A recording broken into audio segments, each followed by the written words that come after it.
માનવ સેવા એ જ પ્રભુ સેવાના આશ્રય સાથે કેન્દ્રના સભ્યો અને હોદ્દેદારો દ્વારા આયોજન કરવામાં આવ્યું હતું. વહેલી સવારથી સભ્યો સ્થળ પર હાજર રહી લોકોને ઠંડક આપતી છાશ પીરસતા જોવા મળ્યા હતા.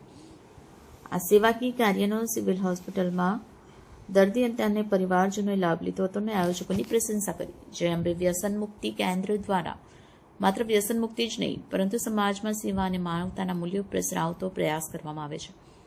આ કાર્યક્રમ દ્વારા પણ લોકોમાં પરોપકાર અને સહાય ભાવનાનો સંદેશ આપવામાં આવ્યો હતો. આ પ્રસંગે કેન્દ્રના સભ્યોએ જણાવ્યું કે આ સેવાકીય કાર્યક્રમ દ્વારા સમાજમાં સકારાત્મક ઉર્જા ફેલાય છે અને જરૂરિયાતમંદ લોકોને મદદ મળે છે. આગામી સમયમાં પણ આવી સેવાકીય પ્રવૃત્તિ ચાલુ રાખવાનો સંકલ્પ વ્યક્ત કરવામાં આવ્યો. મારું નામ છે એસ.એ. વિરાની, જય અંબે રિહેબિલિટેશન સેન્ટર જે ડુમસ ખાતે ઉપસ્થિત છે. અમારા દ્વારા અહીંયા સિવિલ હોસ્પિટલમાં જે દર્દીઓ છે અને દર્દીઓના પરિવાર માટે છાશ વિતરણનું કાર્યક્રમ રાખવામાં આવેલું. જાતના ગરમીને ધ્યાનમાં રાખીને કે લોકોને ઠંડક રહે એ હિસાબથી છાશનું કાર્યક્રમ રાખવાનું આપેલું. અને બીજી વસ્તુ કે આ જે લોકો જરૂરતમંદ છે ખાસ કરીને એ લોકો માટે હતું.